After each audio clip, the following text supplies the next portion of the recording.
early for a very special day. This is a very special time. Show me a hill I can climb. Give me a mountain to move, and I'll prove that it's a very special day. I woke up early this morning with gloom on my head. Had a big feeling to climb back in bed. Then I looked in the mirror and somebody said, wake up, wake up. It's time for you to lose the blues, and this is a very special treat.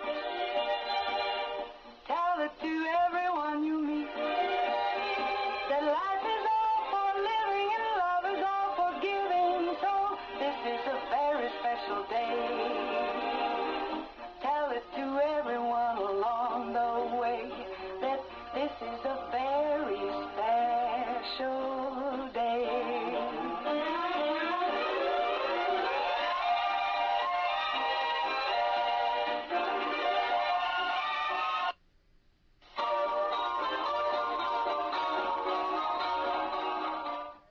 Jump in. It's kind of a crazy morning. I accidentally hit the button and my theme song started all over again, but I want to welcome you to Coffee Club. And I do have with me, I have Greg in the studio. Greg, you want to thank our sponsors this morning? Yes, good morning. Mediview Healthcare, Walmart, Salem Crossing, Hoosier Uplands, Americans for Prosperity, Mama Roses, Dr. Black's Eye Associates, and Fox Burley Wealth Management. Yay, thank you to our great sponsors. And we do have by phone, we're so excited to hear from Jeff, am I saying this right, Quyle? You pronounced that exactly correct, yes. Well, every now and then I guess a squirrel gets lucky, right? Something like that. But anyway, I want to welcome you, and you are actually from Radius, and we're going to find out some great things. But real quick, let's see what today is. We always like to do that. Do you have time to do that with us, Jeff? Sure I do. All right, let's see what today. It's always fun to see the different holidays that we celebrate today. And all right, today is, of course, the 11th day of January. Today is cigarettes are hazardous to our health. So let's all put that down. Cough, cough. So anyway, also Girl Hug Boy Day. Okay, all right. Just make sure that the boy is know you're going to be hugging them. I guess maybe ask permission, right? Healthy Weight, Healthy Look Day. Very good. Heritage Treasures Day. Well, that's apropos. We're going to be talking about some treasures for sure. Learn your name in Morse code day. Can you do that, Jeff? You know your name in Morse code? Boy, I sure don't, but I bet you do. Years ago, I remember trying to code it out, but I can't remember it now. National Hot Toddy Day. All right. Like that one. Yeah. We can participate in that. Does it tell what's in a hot toddy? I think I don't remember. No, it does not tell, okay. But I think most people, yeah. National Milk Day. What kind of milk do you like, Jeff? I am a 2%er these days. All right. What about you, Greg? I don't drink a whole lot of milk, honestly, but I guess when we do, it's probably the low-fat skim milk. Yeah. But you can't beat a good There sure are a lot of choices out there now. My wife and I used to own a little bakery coffee shop, and so we'd have to provide oat milk and soy milk and almond milk and 2% milk. We'd have people want coconut milk. Yeah. And boy, when I was a kid, it was just, the glass bottle that got put in the box on your porch. It was milk. Yes. Well, and I tell you something, a little fun fact, and you probably already know this, Jeff, but when they have the Indianapolis 500 that our state is so known for, every driver when they are filling out their paperwork, every driver has to put what kind of milk they would want if they cross the finish line first. Oh, is that right? Yeah, I think that's really cool. Boys. So that they'll have it ready for whoever wins the race. I thought that was really cool. That is. And we've actually had in our county, in our community, we've had several of our dairy farmers that have participated in that. So that's pretty cool. Does the Salem Raceway do that? Do you get to chug milk if you win a race at Salem?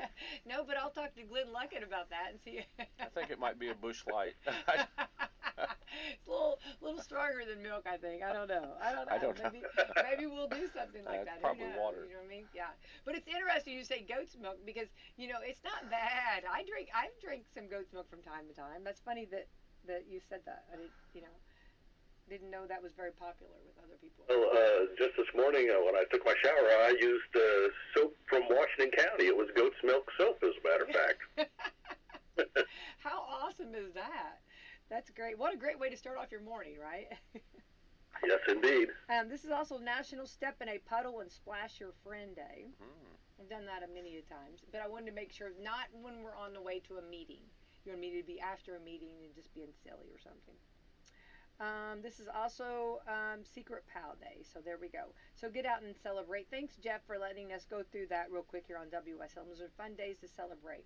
All right, let's jump in and find out. Jeff, you are actually from Radius, but I would like to, first of all, pick your brain for the newbies maybe that do not know, and just a little bit, if you could give us a little history of the Monon. And I don't know if you're familiar with my father years ago. Every morning started off the station, he would launch the Monon. And it was a big deal here on WSLM, and so it's been a huge part of my life. And and then the song "Up and Down the Monon" got played, so I have always been very familiar with the Monon. But for those that maybe do not know, can you just give us a little history of that?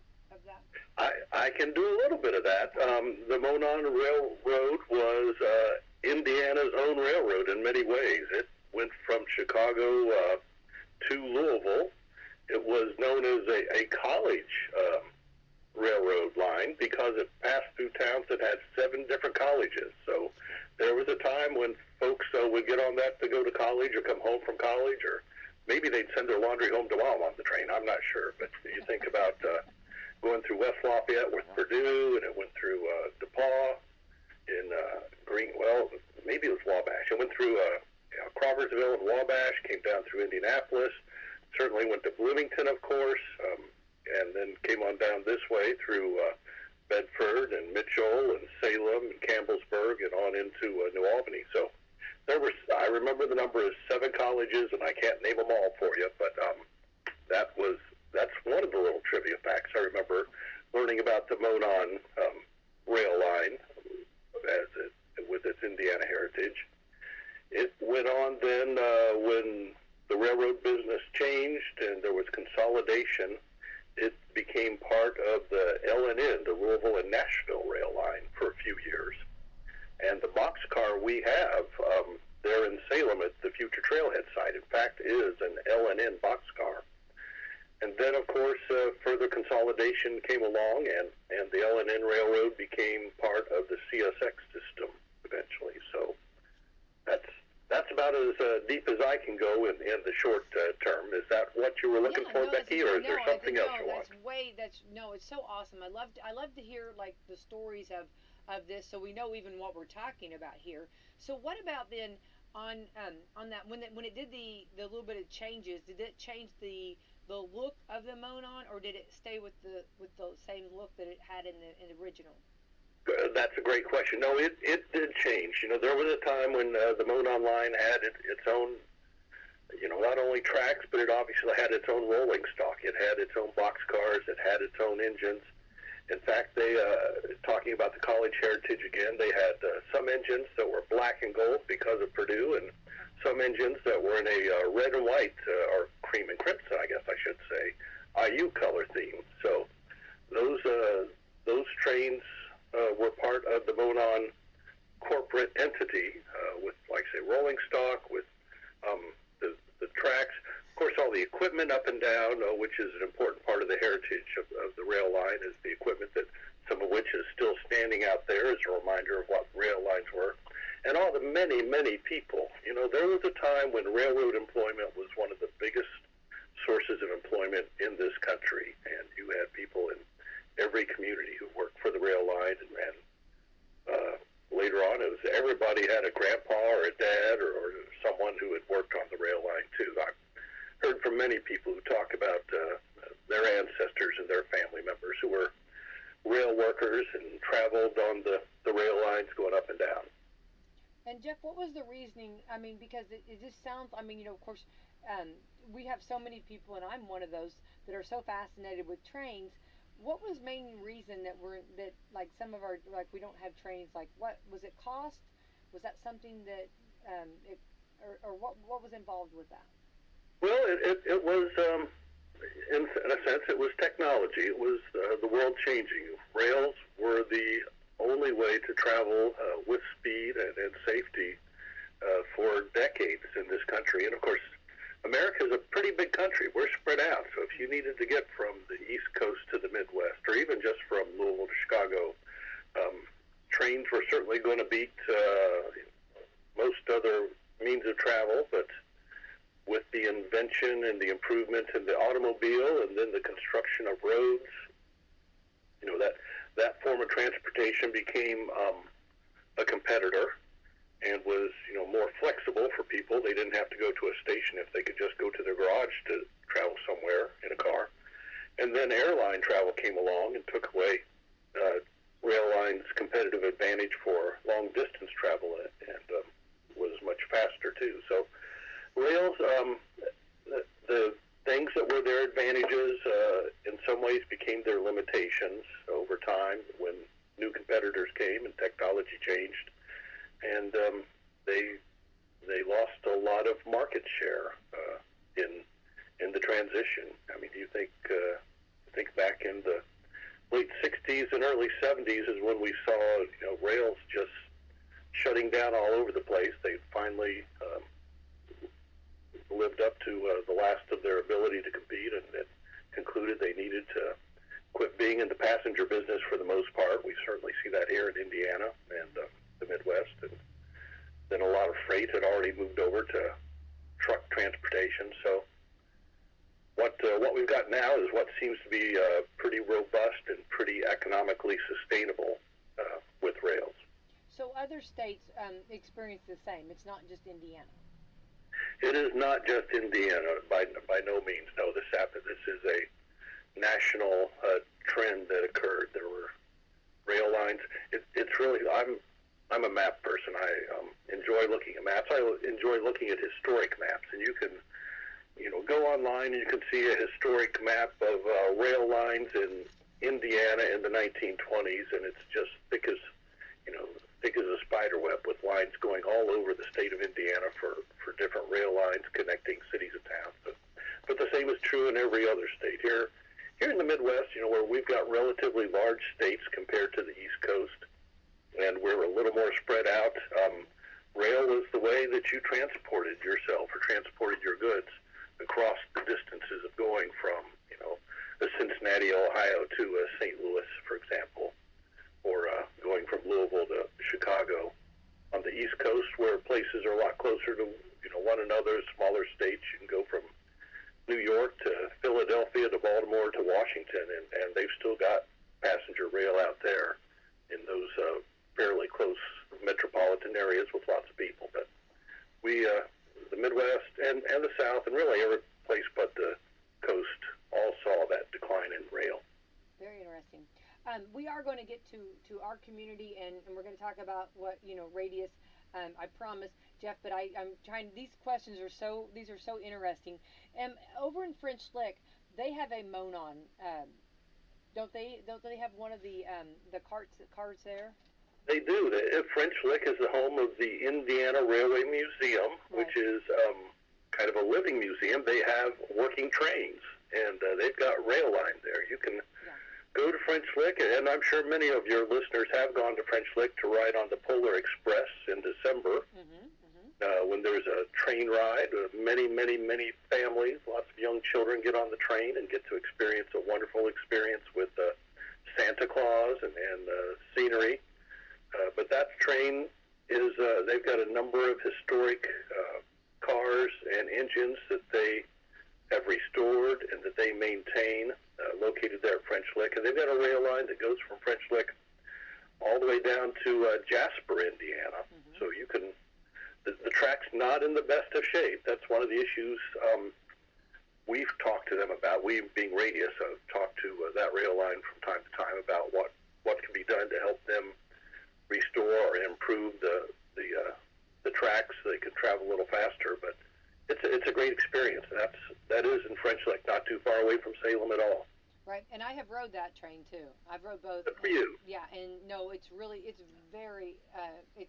it's a lot of fun, and I do encourage, for those that are looking for different things to do in Indiana, like vacations or weekend trips, this would be a wonderful time to go and explore for sure.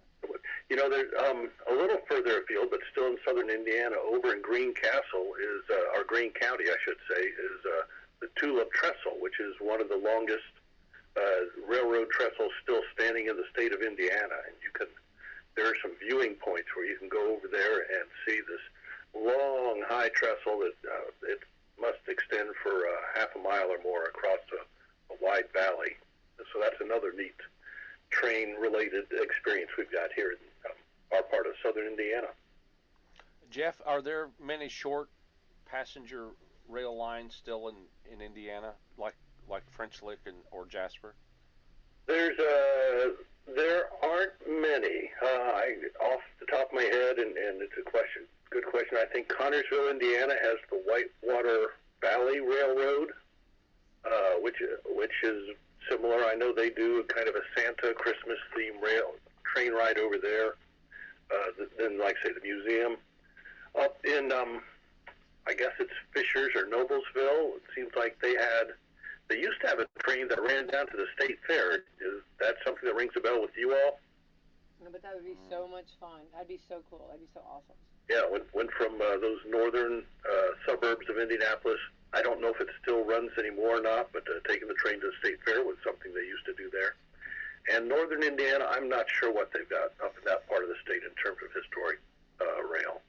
Well, I think it's really pretty awesome, and I'm sure they can Google it and check it out, because I just think for those I know there's a lot of younger ones that like are obsessed with trains or love trains, and what a great opportunity to get to ride one and be a part, and I just think that's important to kind of know the history of trains, and also for families to to be able to take a train ride.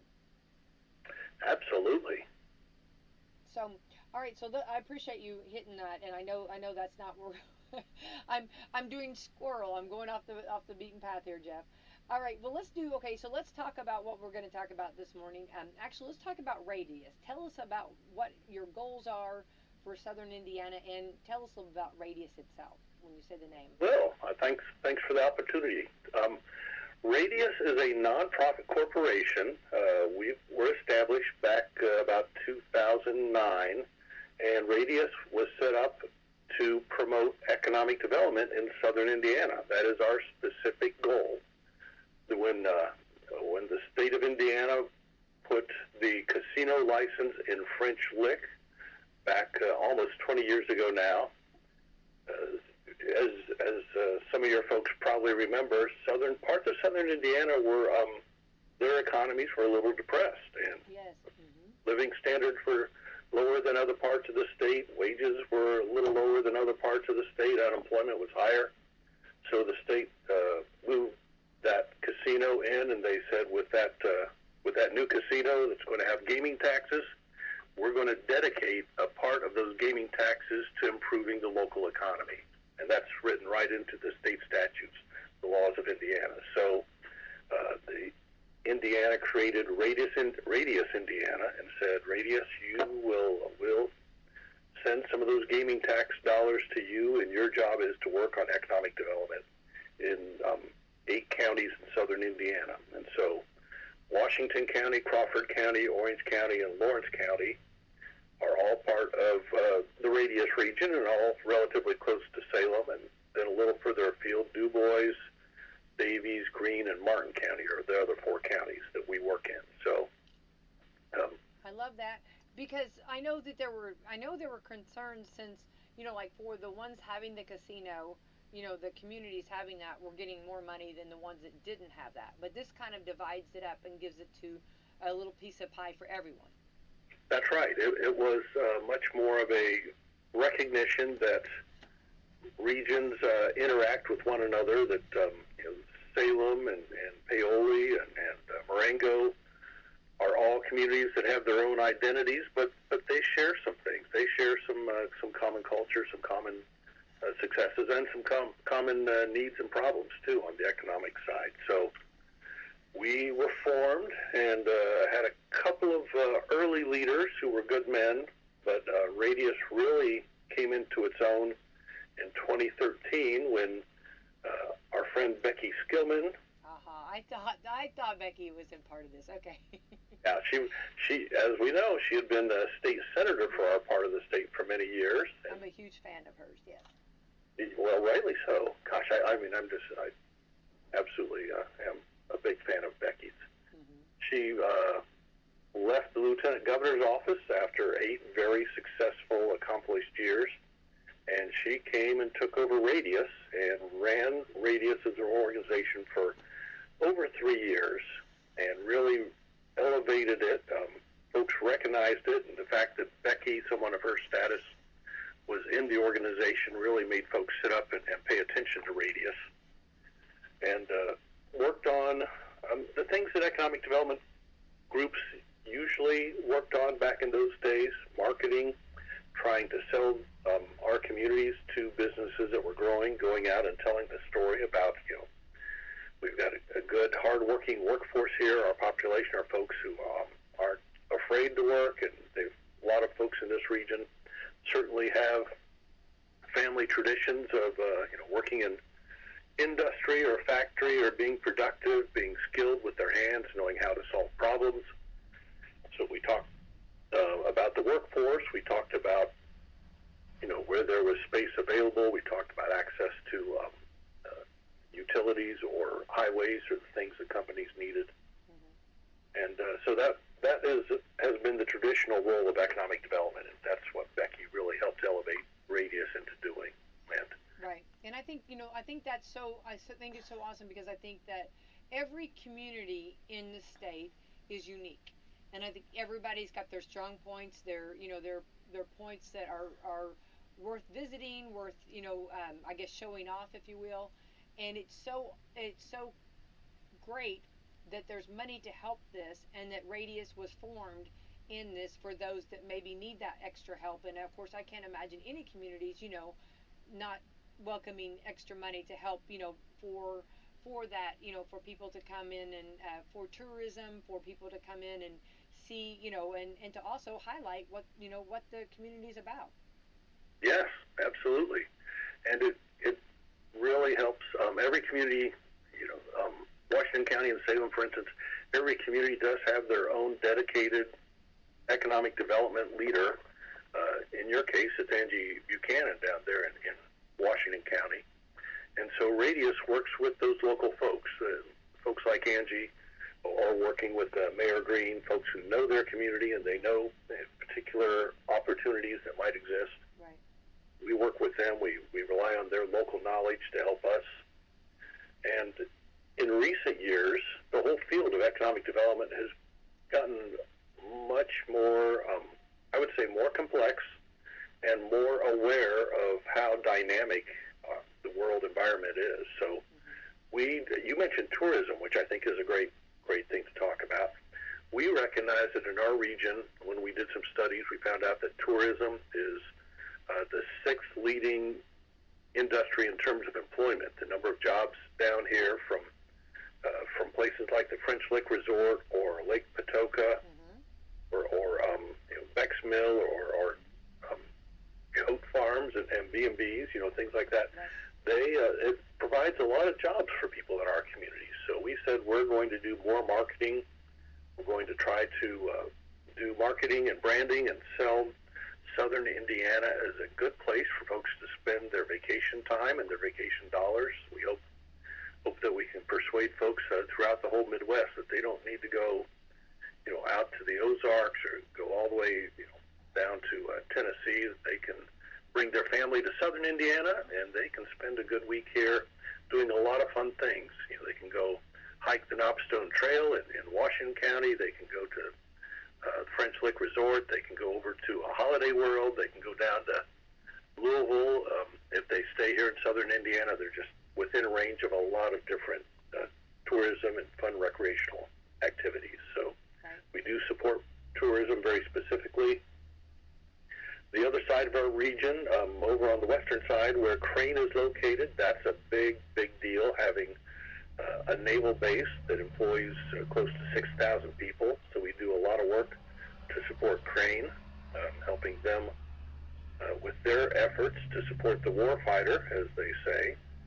And we look at ways we can help defense contractors locate in our region to support Crane and hire local folks and pay good wages to our residents.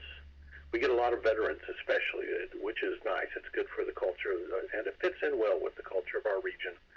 Veterans who want to come and work in the defense sector are moving into this part of southern Indiana. We've got a higher percentage of veterans as population than most parts of the country do, as a matter of fact. So I love that. Of course, I love our veterans and so thankful for them. I love that's great.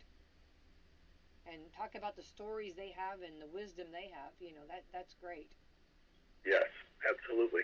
So, and I love this, and I think we've got several weeks, but we'll be having spring break coming up, for schools in our community, and it's always nice. A lot of people are looking for things they don't, we're looking that more people are staying more local and wanting ideas and traveling ideas, and like you said, there's so much to do in the state, and we actually call this, because we're southern, the Kentuckiana area, and you can just go across the river right there, and there's all kinds of things too. So it works well for this whole area. All kinds of activities to do and working together.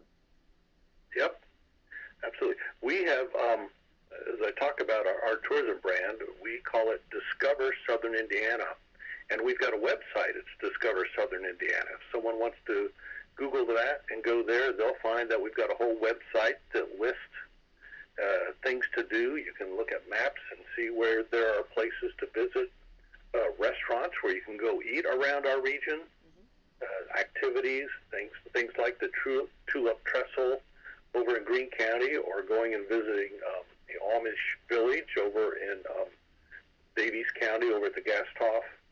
Certainly going to the French Lick Resort. So we've got Marengo Cave. There's just all kinds of things to go see and do if you're looking for those kind of day trips and staycation activities. And Jeff, while they're traveling, this part of the state, we want to remind them, the radio station, right here, they can have it on WSLM. No, that's right.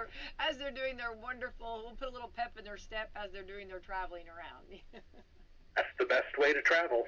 That's right. For sure. Anyway, like we were supposed to be in that movie Blue Chips. We had a radio part with when they were going to French Lick for the basketball to I guess to see Larry Bird. Larry Bird was a part, and WSLM was a part. They had it on the station, but we didn't make the cut for some reason. But we signed the contracts that it was okay for them to use our station, but we didn't make it. But that was our almost our almost big break. You would have won an Oscar if they had just kept that clip in there, I'm sure. You know it. Yeah, for sure, Jeff, for sure. All right, let's go back to Radius and all the great things. So Radius, you guys, we've established that you guys are awesome, and we're so blessed to have Radius here in the southern part of our state here.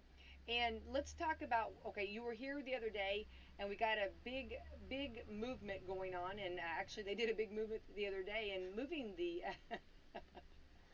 big push the other day in moving one of the trailers there. Yeah. When so to back up a little bit, Radius is the agency that has been given the responsibility of taking this 60 miles almost of a former rail line and turning it into a trail. So Monon South Trail, it's called, going back to your very opening questions about the Monon line, recognizing that heritage when 62 miles of rail were going to be abandoned, folks stepped in and purchased that for rail banking, and we're going to turn it into a trail, and it goes right through Salem. So Radius now owns almost 60 miles of that corridor, and CSX, the former owner, when we purchased the rail from them, the rail line, they had the right in the purchase agreement to tear out all the rails and tear out all the ties and sell those off for scrap, do whatever they wanted to. And so they came through Salem, as I'm sure everybody knows. They came through Salem and they tore up all those things, and there were some pretty big piles of ties all up and down that corridor. Big heaps of steel that were being recycled out. When they had torn most of those rails away, we realized that they had left a boxcar right there, a couple blocks south of downtown Salem, and we wrote to them and said, "Hey, what are you going to do with your boxcar? It's going to be tough to get out of there without the rails." And they said, "You know what? We're going to give that to you." So we inherited a boxcar. We're going to bless you. All of a sudden in my email, there's a quick claim deed for $1 for Radius to own an old boxcar. It's a unique boxcar because it's only 40 feet long. Most boxcars are a lot bigger than that. But this smaller one was something that railroads were trying back in the 60s and 70s as a different size of piece of equipment. And, they left that one behind in Salem. So we said, okay, we've got a boxcar, and it is a great thing to have, actually, as a reminder of the rail heritage of this trail corridor. Yeah, no, it really is. Yeah, it's really awesome, and really it's pretty cool that they did leave it. And I guess that's funny. I didn't even think about it, but here they are. They're taking all of the rails out, and then they leave this. So, like you said, how do you what do you do with this, right? Yeah. Well, we said, as you and I were just talking about earlier, there are a lot of folks out there who are real fans, devoted, diehard fans of railroads and rail technology and rail history. And we said this boxcar is pretty unique. It's 50-something years old, and there aren't many like it left around. So we thought it will become a landmark. There are folks who are going to be on the trail who will like to see it, but there are going to be people who are going to come to Salem to see the boxcar itself for the rail heritage. So we decided we would fix it up and restore it. We applied for some grants through a state agency. The IHCDA had a grant program where they would pay 50% of the cost of a project if we could raise the other 50%. So we did a fundraising campaign, had a lot of very generous people donate money to help us raise $25,000. That includes folks like the Washington County Community Foundation, folks like the Washington County Tourism Bureau, some local corporations, lots of individuals. And with that money, we signed a contract to get the boxcar restored, and part of that is moving it. So, yeah, and you're familiar with it, I know, Becky.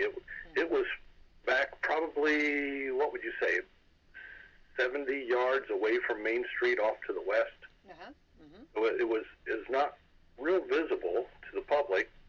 So the other day what we did was we had it moved. We pulled it about 40 yards east towards Main Street.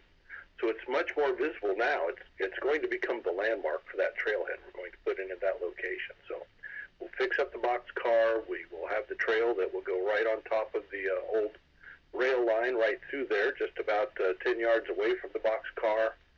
We'll be putting in public restrooms and benches and tables, as well as parking, so that visitors from out of town can come and park there. They can be on the trail. They can take their picture in front of the boxcar. And then we presume they're going to want to visit downtown Salem, that they'll go up to the square for some shopping or to get a bite to eat or visit a friendly tavern, whatever it might be, and help the local economy. Right, and I love that. But I think that, it turned out to be a huge blessing. But for those that have not seen it, and I love that, it's more and more being showcased and more visual. I love that. But tell us a little bit on the inside. Are there, on the inside, is it just empty, or are there seats, or are there, what's it look like on the inside? It is. It's just an empty box, literally. It's rusty in some places, so we're going to have a local contractor there, Greg Suvak, is going to be restoring that for us. So he'll have to sandblast parts of it to take off the rust and the grime, and then there'll be some welding and a lot of activity to restore the structural integrity of it. It's an empty space on the inside. It was always meant to haul freight, so it was wide open, flat floor, flat walls, flat ceiling, so that back in its rail day glory days, it could haul as many boxes as they could fit in there. So we'll have that all fixed up and restored. We'll repaint it in the original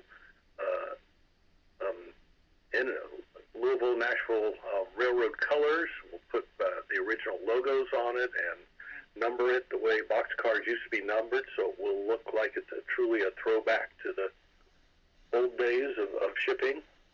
And I don't know what we're going to do with the open space inside. For now, we'll just have it locked up and secure.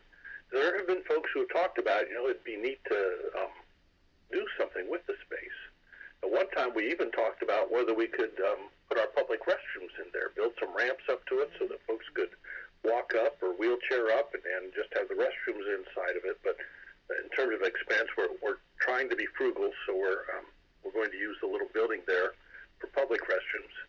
So I know someone had some conceptual pictures on Facebook a couple of months ago of turning it into a cafe or something like that. Other folks have talked about turning it into a coffee shop. Or I think there's lots of neat ideas out there. I'm not the creative person who can figure those things out, and that's not the thing we're focused on right now. What we're focused on right now is building a trail. But we'll get the boxcar fixed up and restored, and we'll build a trailhead around it this year in 2024 while we build the trail in Salem, so that by the end of 2024 we'll have a nice new addition to downtown Salem. Right. Well, I think, of course, I love all of the ideas, and I think that's great, but you also don't want to change. You would have to change some of it. I'm sure there would have to be some cutting in and changing and moving and doing stuff to the actual, I guess, shape of the car, and that's something that I'm sure, like from a historian side, they probably don't want to do a whole lot because it's going to be very unique. And I'm glad you mentioned Greg Suvak because I talked to him the other day, and I definitely said we'll be mentioning your name. So I'm glad. If you didn't, I would have got to that because he's he's all about it, and he does a great job. So I'm really happy that you're working with him because he does a fantastic job, and he's very respectful for the historian part of keeping it the way it was. Keeping it to the original, or the way it used to be. Yep.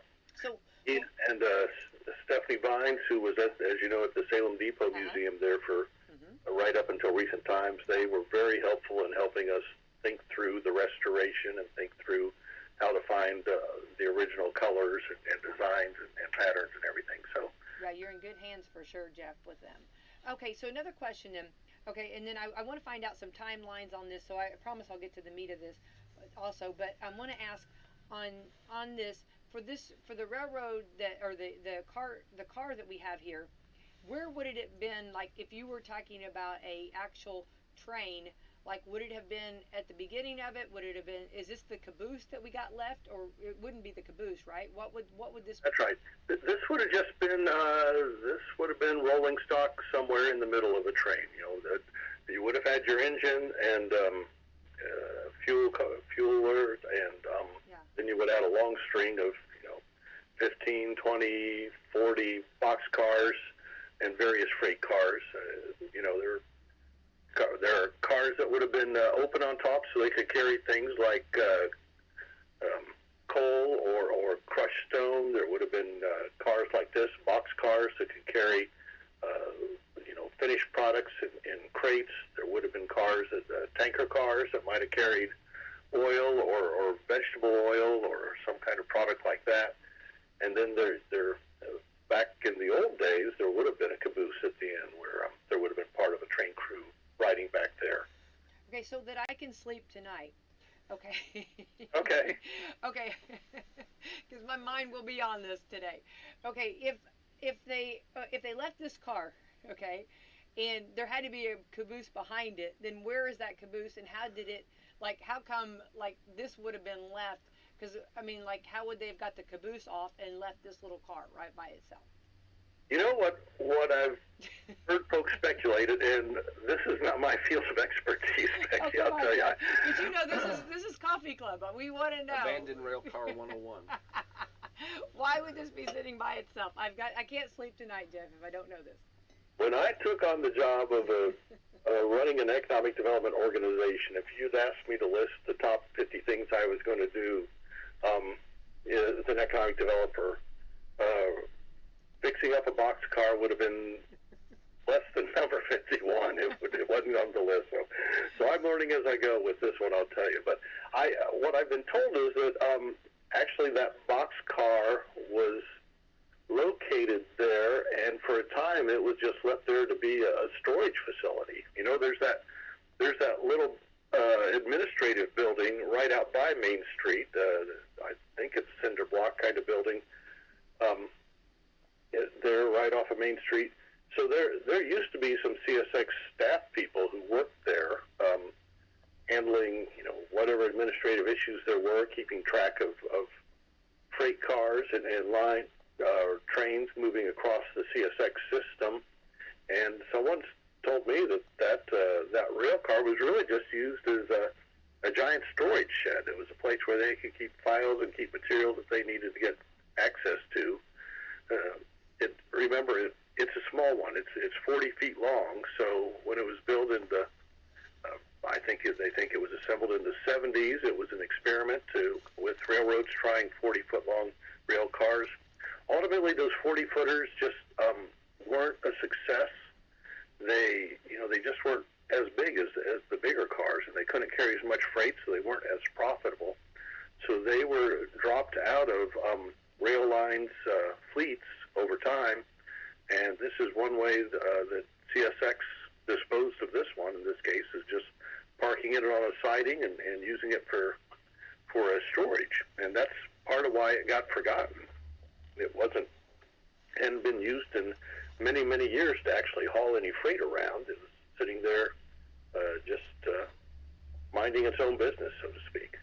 Very interesting. Well, I appreciate that, because that makes sense now. I kind of think I kind of heard that before. Now that you're saying all that, I didn't remember that, but I think I had heard something about that it was used from the railroad. The railroad folks used it. So that's really interesting. Okay, so we're so blessed and so happy, and I hope anybody listening in another community, please come down and see this, because this is going to be awesome. But let's talk about some time frames that we're looking at. What are we thinking the timeline is for the walking and biking and strolling on this trail? Great question. I knew you were going to get to that part, and that's something I'm very excited to tell you. But I'm actually going to back up a little bit and tell you how we got to this point. So the rail line, stretching from almost Bedford, north of Mitchell, it goes all the way down to New Albany. It's a 62-mile section of rail line.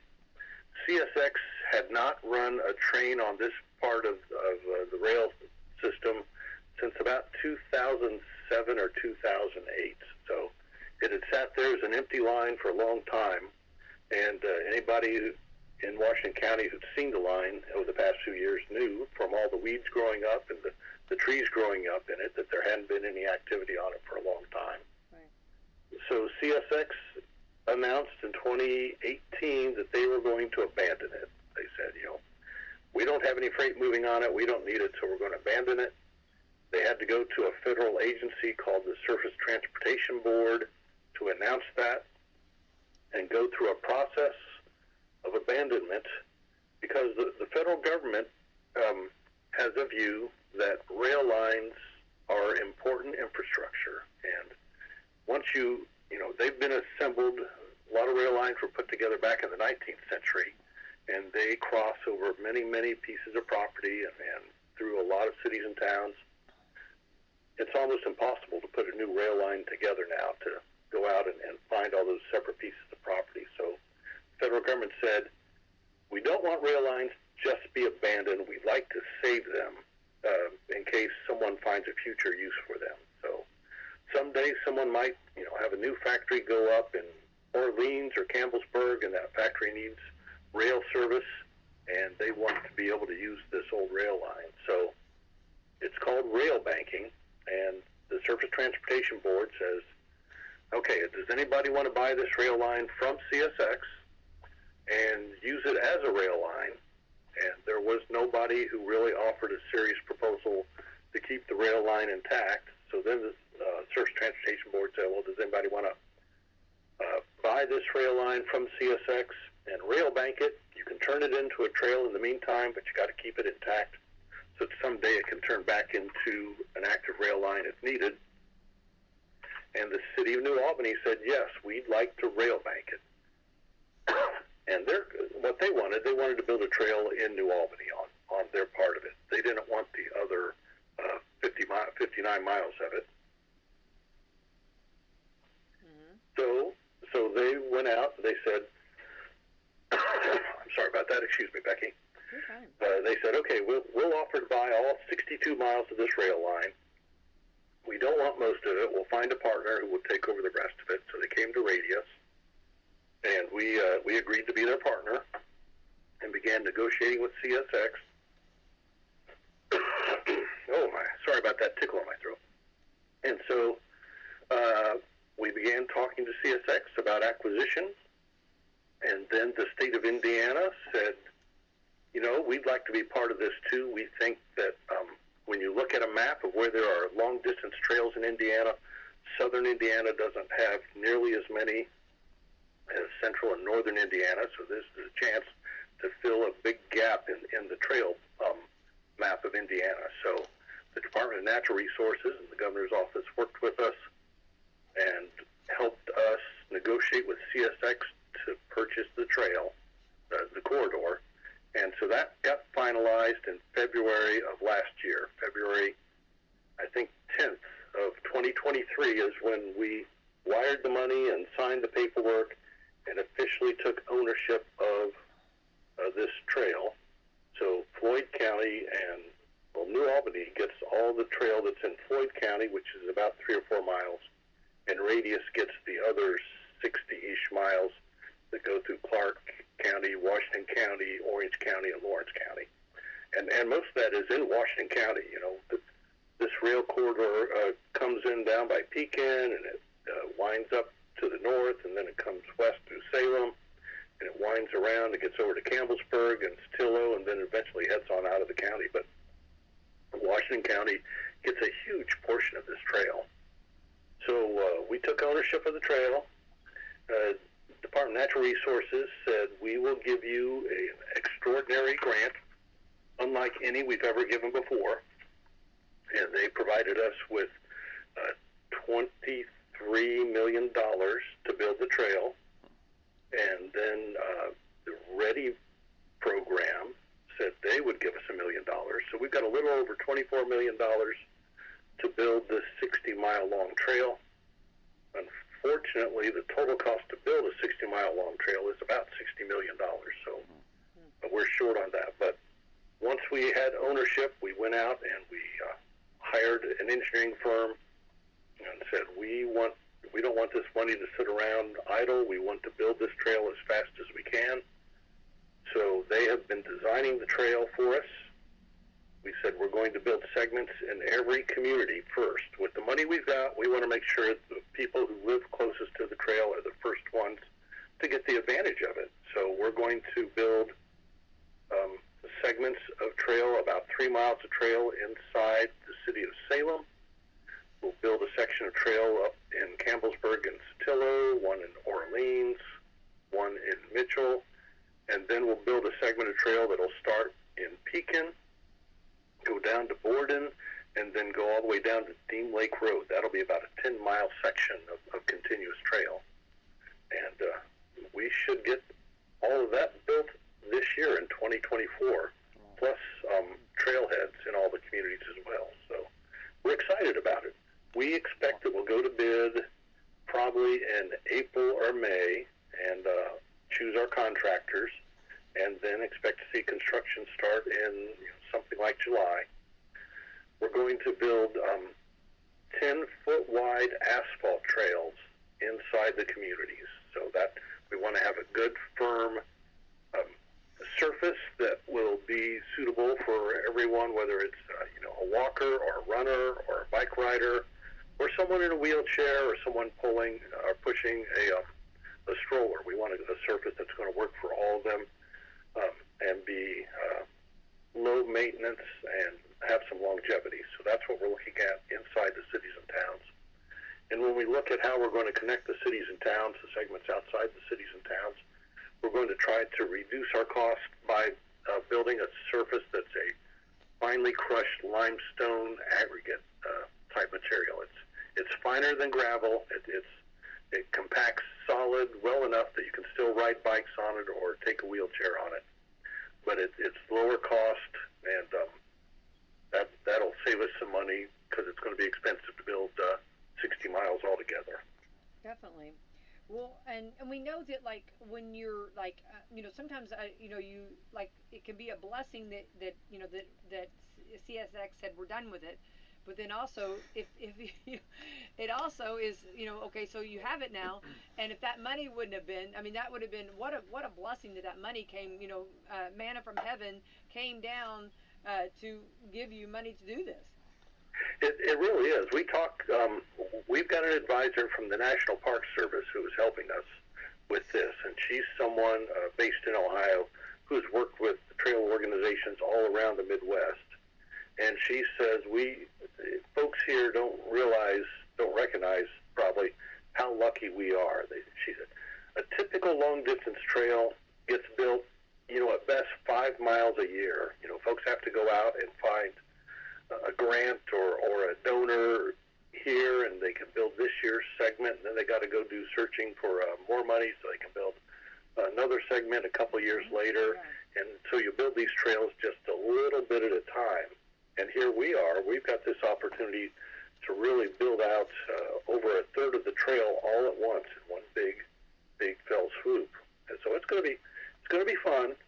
It will be challenging going forward. We're already planning our application for grant dollars to try to build more portions so we can connect the cities, because that's when it really gets active. It's when you get those connections from Salem to Pekin.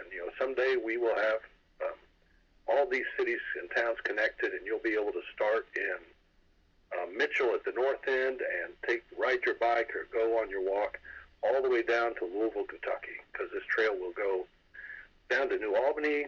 In New Albany, it'll be able to connect to the Ohio River Greenway, which is on the Indiana side of the river, the north shore of the Ohio River. So you can take that all the way over to Jeffersonville, and in Jeffersonville, you've got the Big 4 Bridge, which is a pedestrian bridge across the Ohio River leading right into downtown Louisville. So imagine what that will be as a challenge for bike riders and hikers who will be coming. They'll flock here from all around the Midwest. These kinds of long-distance trails are bucket list items for bike riders and hikers who want to check it off their list of things to do. I didn't think about the Jeffersonville. I was like, how are you going to connect? I forgot about the Jeffersonville there. So it'll go through Jeffersonville to Louisville. Okay. Yep. That makes sense now. Okay, I couldn't figure out how we were going to get across the river. Now, just as a throw-out question, but this 62 miles, how long would that take to an average person to walk? That's got to be like a 2-day trip? Three-day trip? You've got a healthy average person in mind there, I'll tell you that. All right, it's a 4-day trip. It's going to vary.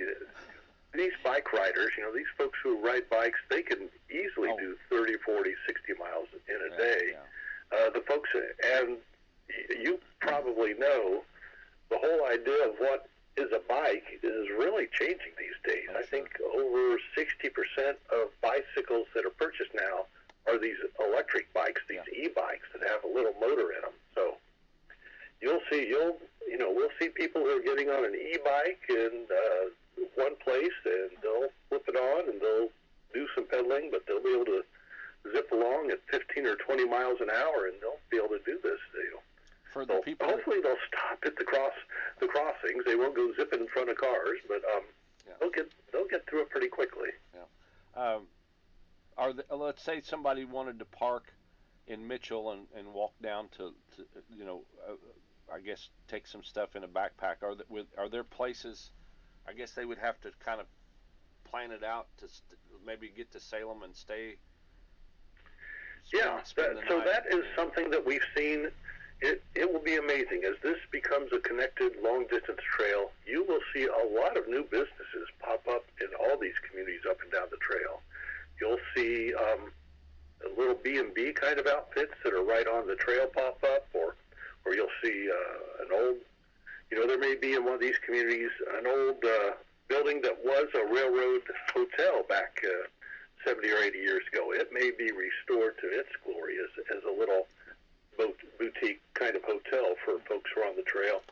You'll see new restaurants and cafes. Maybe you'll see some brew pubs popping up along the trail for all the folks who are going to be visiting. So, and you'll probably see, someone will figure out a business model to have a van so that if someone, like you say, parks the car in Mitchell and hikes all the way to Salem over a weekend, then there'll be someone with a van shuttle service who will charge them, $15, $20 to drive them back to Mitchell on Sunday afternoon so they can drive home.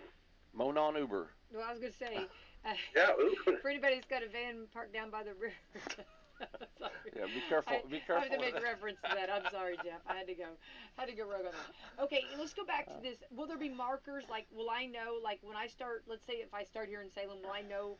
Like, I need markers. I need to know what my progress are. We just had a discussion. I had a discussion just yesterday with the DNR folks and with our trail designers about the mile markers. We've talked about, I think, 5 different ways to measure the trail, and we've got to simplify it before we get to the final answer. But one way to mark the trail is with mile markers that just use the old railroad mile markers. The railroad measured it from Chicago going south, so someplace like Salem may have been Monon Railroad marker 264, for instance, something like that. So you would have seen a mile marker 263, 264, 265 down in this part of the state. So we could just use those mile markers. Mm-hmm. We could decide, no, we want to start at the Ohio River as mile 0 and go north. So Salem might be northbound mile, 25 or 30, and you'd have a mile marker each way. There are some folks who are a little more sophisticated and cosmopolitan than I am, and they want to put mile markers in kilometers, and I can't even begin to tell you what those numbers are. I know a 5K is 3.1 miles, but I don't know anything beyond that. And, I get that one too. I know that one too, Jeff. Okay, good. Well, we'll have to go run a 5. Well, I'll walk a 5K while you run. My watch tells me, but I just think it would be cool to have like the markers. But maybe you could have almost like a sign with all 3 of them. You know what I mean? Have it your way. Just don't get too crazy here. You know what I mean?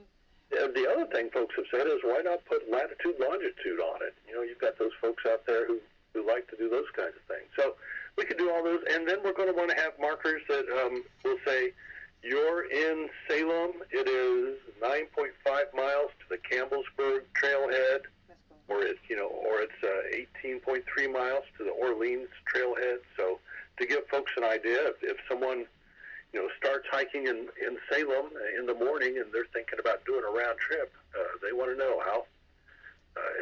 If they're like Craig and they're going to go out there and walk 30 or 40 miles in a day. Yeah. Well. Yeah, I want to see that. I love that.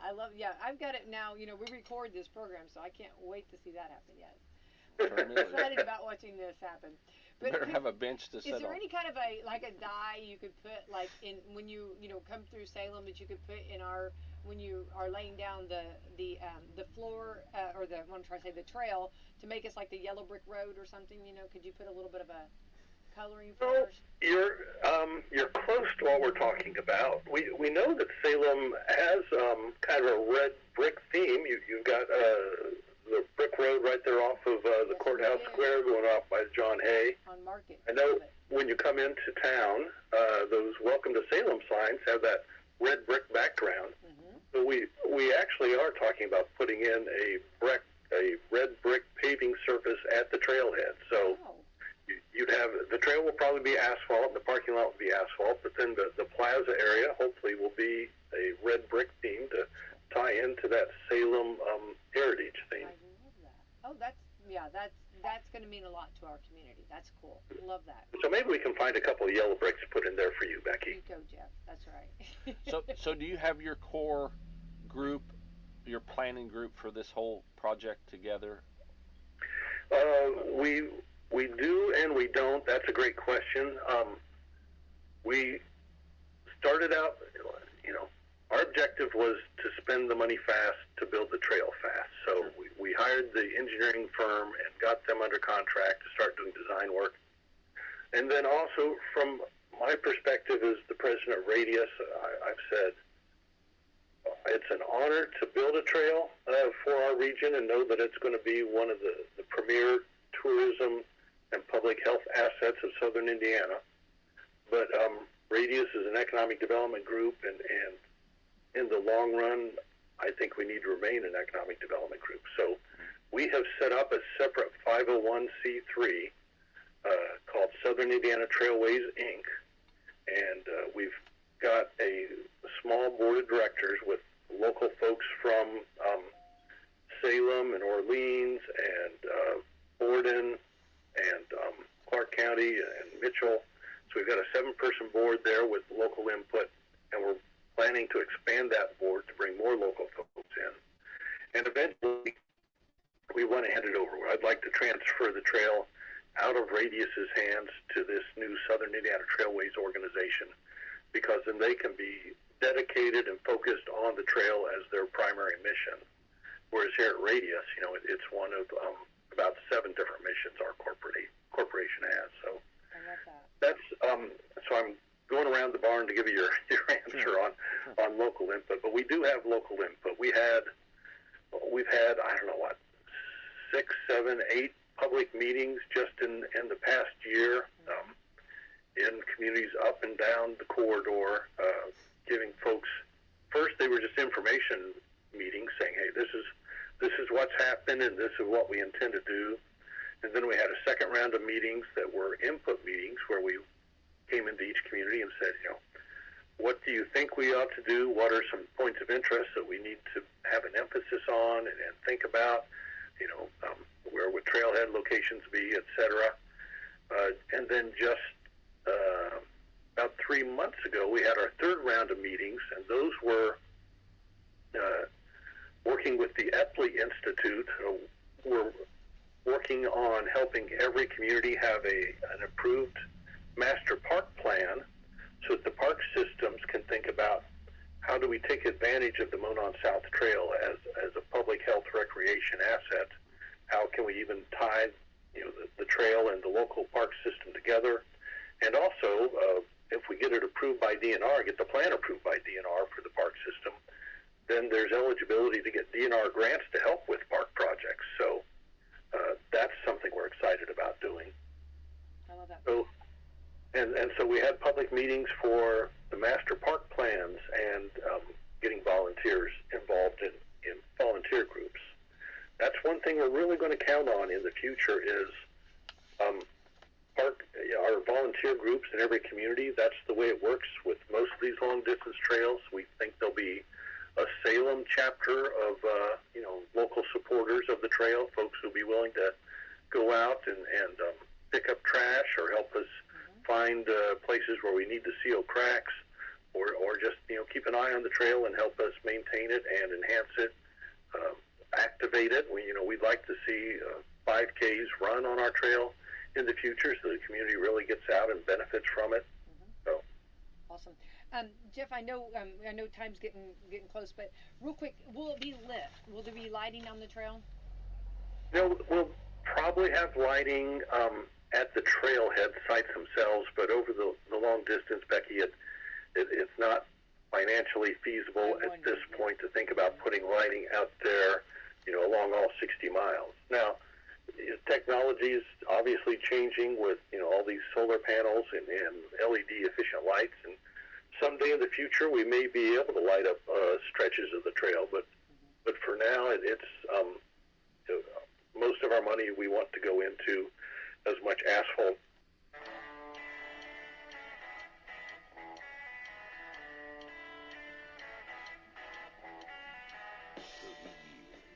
And still kicking.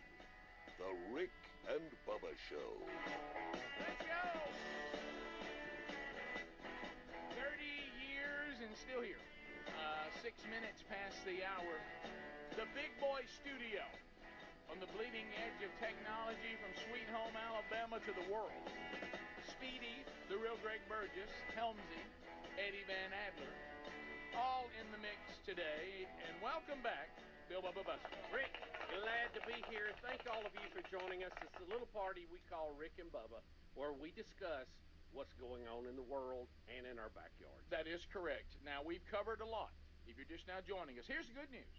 If you missed it on the live option, there are now archives every day, and you can go back and catch parts you missed.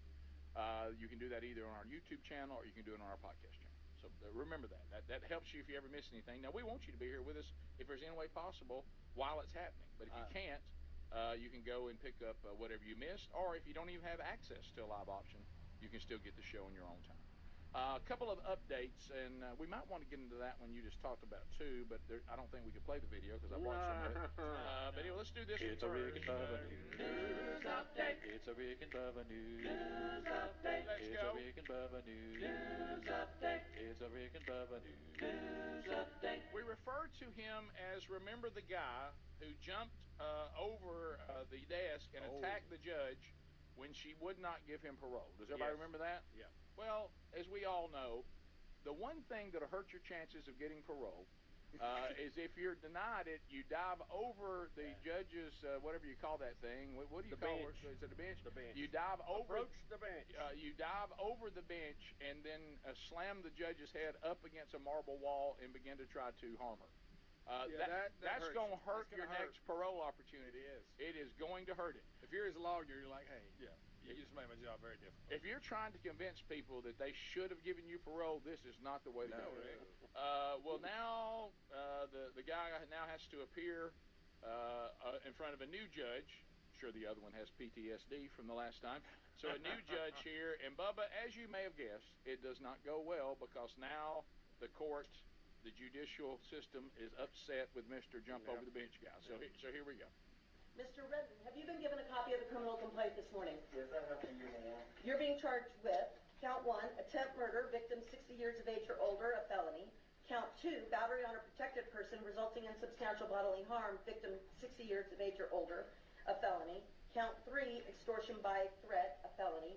Count 4, intimidating a public officer, a felony. Count 5, 6, 7, 8, and 9 are all battery on an officer, the same named victim. Oh, and by the way, I do not know any of the other victims named in the criminal complaint. Those are all felony offenses. Count 10, performance of act or neglect of duty and willful or wanton disregard of safety or persons of property resulting in substantial bodily harm or death, a felony. Battery on a protected person, count 11, that's a gross misdemeanor offense. Count 12, battery by a prisoner, a felony. Count 13, unlawful act related to human excrement or bodily fluid, a felony. All allegedly occurring on January 3rd of 2024. Do you understand these charges? Yes, I understand. Buddy, the word felony was used a lot. Yeah. A lot. Hey, here's the good news, though. Hey, look, good news is anybody who's worried about him, he had a mask on Yes. in the courtroom, so wait a minute. he won't get a virus. I'm confused. This is not the same guy who jumped over the desk, is it? Yeah, Or they over brought the him back bench. in the other day with a face mask on. In front of the like same judge. Yes. Yeah. She was Said still to in there Hector- then. So this is the same guy but a different hearing? Yes, that was to finish the work that